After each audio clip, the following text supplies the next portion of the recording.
Have you ever wondered why diamonds are worth so much money? And if they are worth so much, would you like to know where to look to find them? Well, in today's video, I'm going to answer those questions, because if you've never thought about looking for diamonds in nature, this video will change your mind. In case you didn't know, there are still many fortunes lost in nature in the form of diamonds, and if you know where to look, you could be the next lucky person to find them. Hard to believe? Well, look at this. See that ugly rock appearing on your screen right now? This is the third largest diamond ever found in history, weighing in at 1,758 carats and about the size of a tennis ball. Such a stone would certainly go unnoticed by the untrained eye. Interestingly, this diamond has been valued at up to $19 million in its rough state. In other words, knowing where to look for diamonds is the kind of information that can really change your life forever, not least because it's more likely to find a diamond than win the lottery. But ironically, did you know that the best way to find real diamonds in nature is not to look for them? Sounds a little counterintuitive, doesn't it? But you'll understand now, because in case you didn't know, there are a lot of people who venture out in search of diamonds, and they know this secret. And although finding gems is no easy task, especially when it comes to diamonds, there are some secret ways to identify the areas most likely to have diamonds that few people know about. So if you're lucky enough to live in a country that's considered a major diamond producer, it's a lot easier, and you have a much better chance of finding them in the wild. That's why it's important for you to understand that the most productive diamond areas in the world are on the African continent, in Asia, North America, and Oceania. In many of the countries on these continents that I've mentioned, not enough exploration and prospecting has been done to find diamonds in the wild, which means that if you're lucky, there may be diamonds in these unexplored regions. So the best advice I can give you is to start looking in areas where diamonds are known to exist. Along with the tips you're about to learn, combining patience with a pinch of luck. If you do that, you're sure to find diamonds in the wild. So stick with me for a few more minutes, because you're going to find out where these magnificent stones are hidden. In the old days, there was no internet, so information was scarce, forcing the prospectors of the time to discover things on their own. And after more than a century of exploring for secondary deposits, the miners discovered the existence of a special, previously unknown rock that contained diamonds. This particular rock is the famous kimberlite. Have you ever heard of it? In case you didn't know, kimberlite is the matrix rock of diamonds, which means that inside a kimberlite rock there may be hidden diamonds. But where does kimberlite come from? We've shown in other videos here on the channel that kimberlite is actually lava that comes out of the depths of the earth. It ejects the diamond. When this lava cools, the diamonds get trapped inside. Over many years, the exposed part of this structure is exposed to the elements: cold, heat, wind, sun, and rain. This begins a process of fragmentation of the kimberlite, releasing the trapped minerals and forming a characteristic soil rich in phosphorus, potassium, and magnesium. This aggregate of minerals contains a high concentration of feldspar, about 85%. Kimberlite is therefore one of the most difficult rocks to mine and process, as the high percentage of feldspar makes it extremely difficult to break. In fact, kimberlite is one of the hardest rocks on the planet and is the most abundant volcanic rock in the depths of the earth. Its hardness makes it an excellent material for tooling and manufacturing. Of holding a real diamond in my hand here. Yes, I am shaking. This is a real diamond on kimberlite. When they discovered which rock contained the diamonds, the world's diamond production potential increased greatly. This means that kimberlite is one of the best rocks to find diamonds in nature. The question is, how do you go about finding kimberlite? And here's the first tip. Stephen Haggart, a professor of geophysics at Florida International University, discovered a kind of natural beacon for the presence of kimberlite rock. A specific plant, similar to a palm tree, scientifically called Pandanus candelabrum.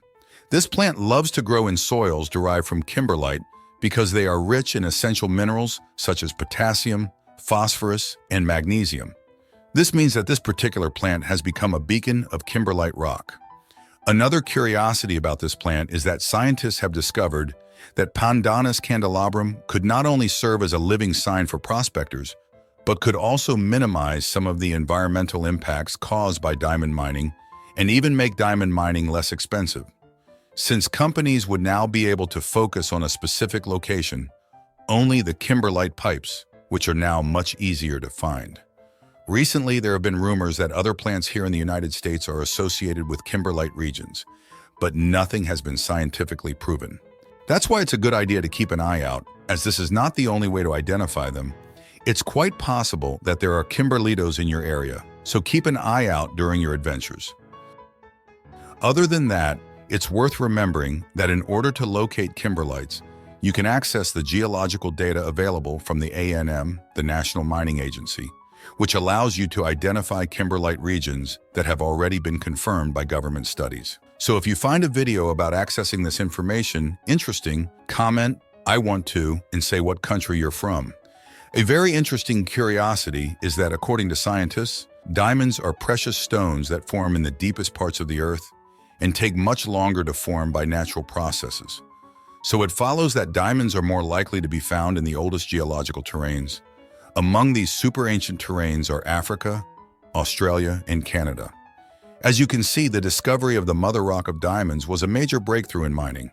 But I must remind you that of all the known kimberlites in the world, only about 10% have diamonds, and only 1% have enough diamonds to cover the costs of large-scale mining.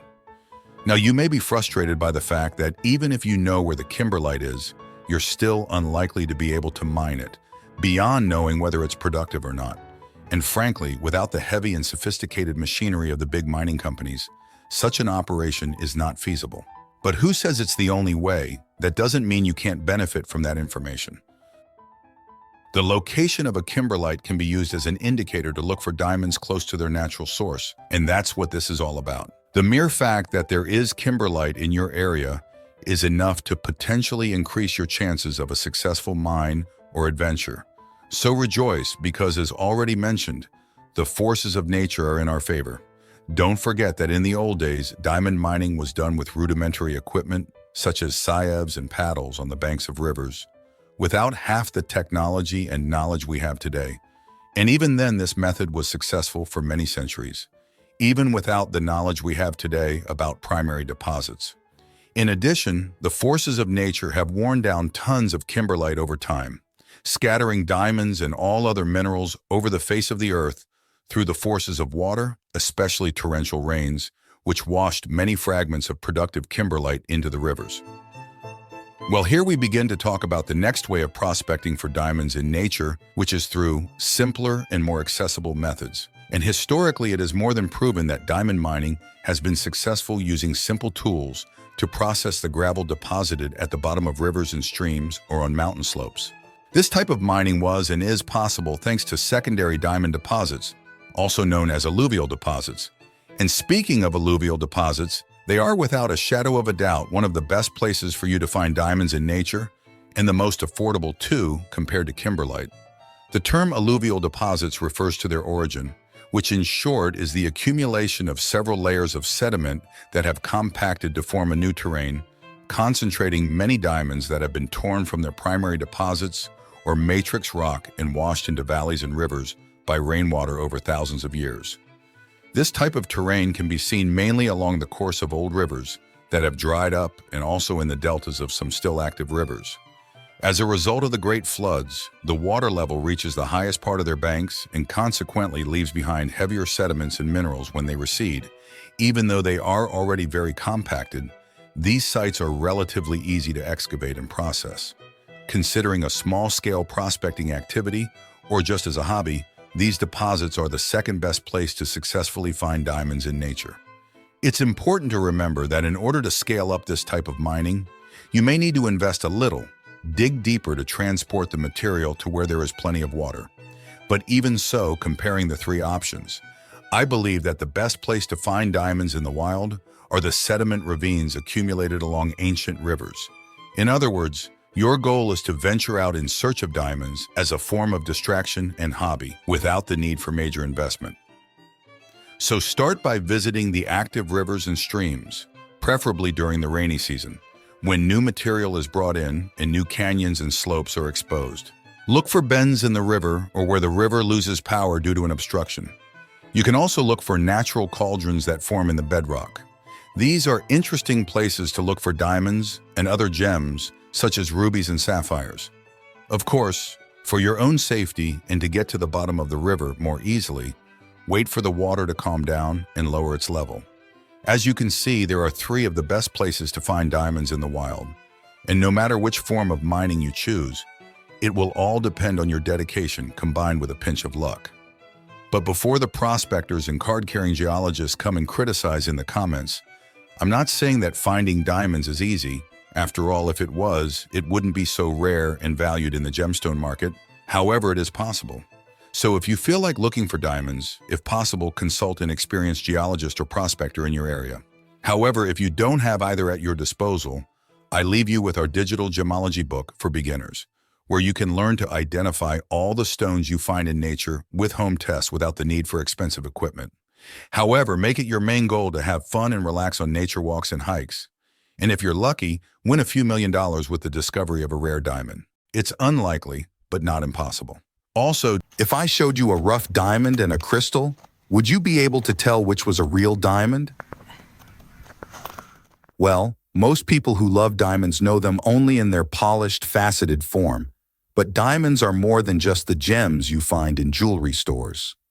These gems have been enchanting people for centuries with their unique brilliance and beauty.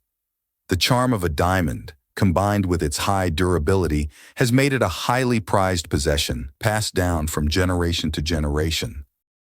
Part of the fascination with diamonds comes from the fact that they are formed solely from something as simple as carbon. And as fascinating as it is to find a diamond in nature, it is also a test of patience, given their rarity. Each diamond goes through a creation process that defies our imagination. They are forged in the bowels of the earth under extreme conditions of pressure and temperature. But despite their unique characteristics, would you be able to recognize a rough diamond in nature? Well, if your answer is no, don't worry.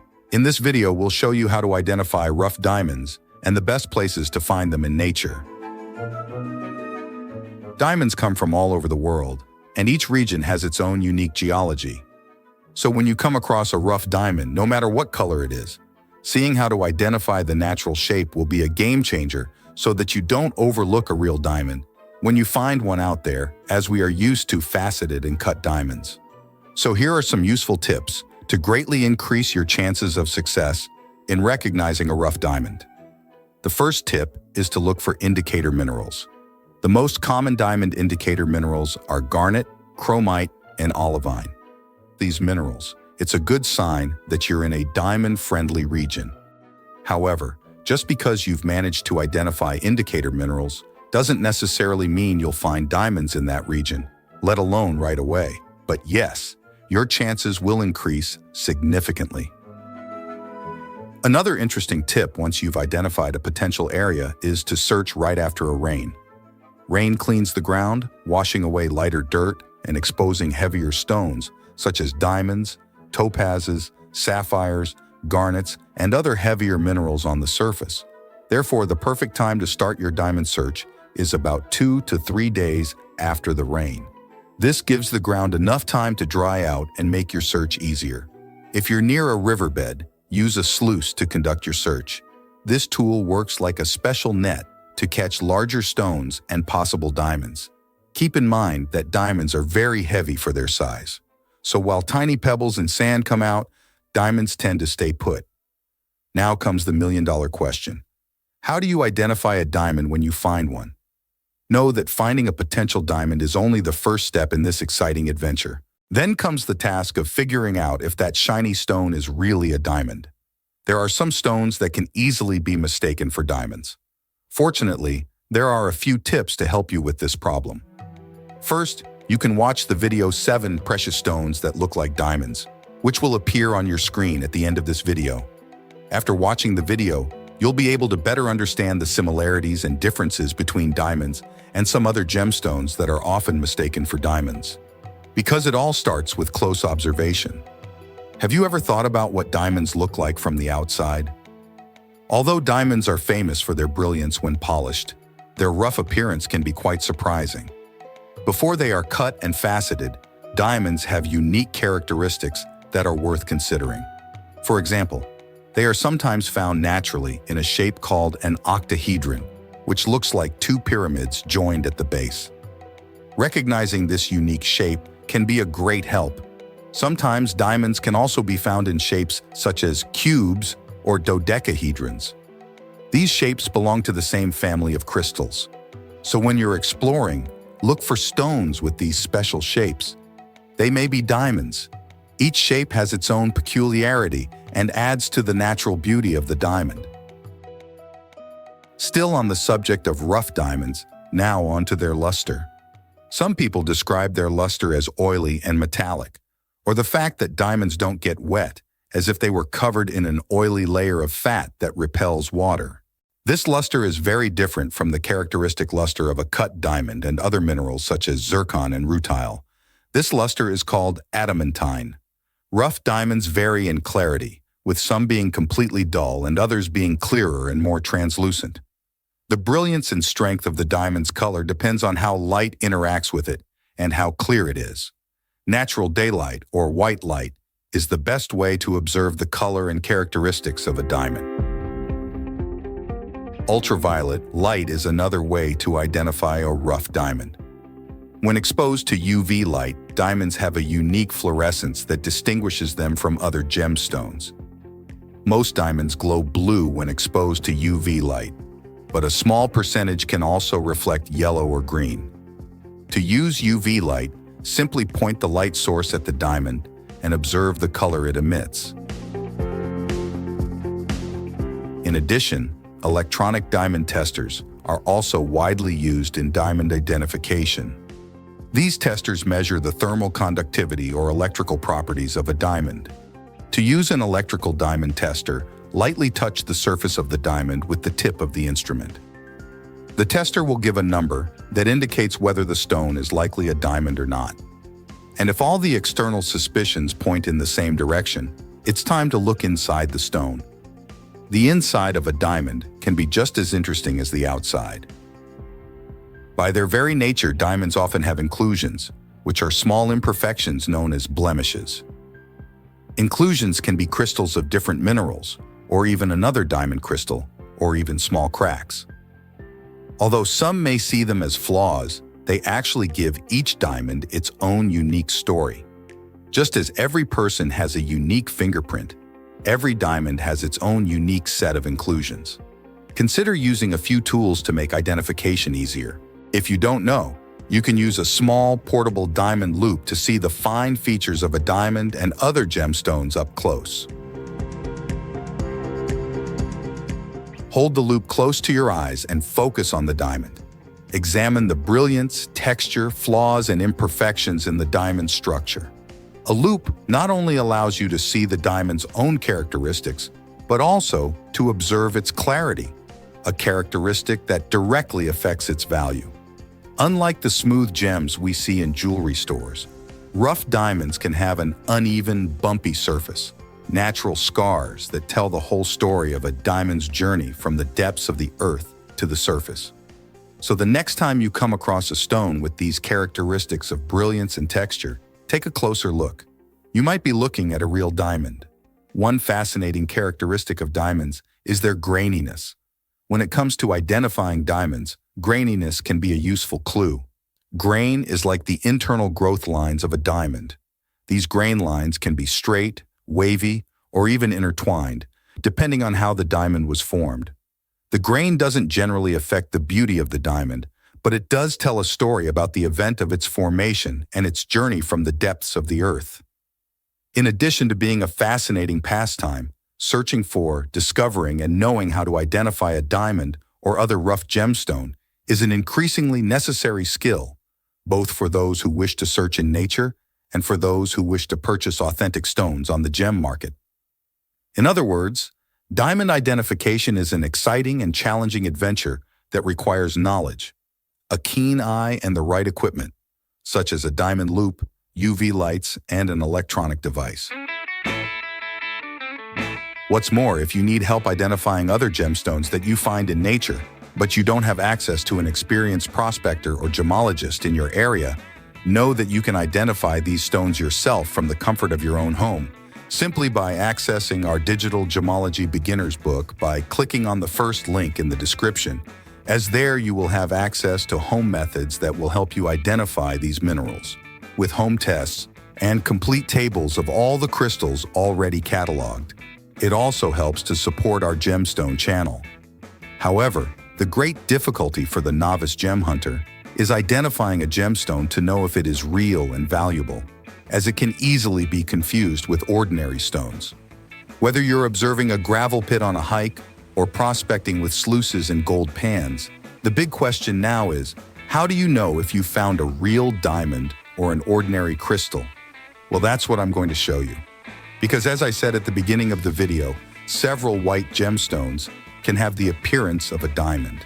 So I've selected 7 of them to compare with a real diamond, including white zircon, white sapphire, white topaz, and others that you can check out by watching this video that is now appearing on your screen. Thanks for liking and subscribing. Good luck, Gem Hunter.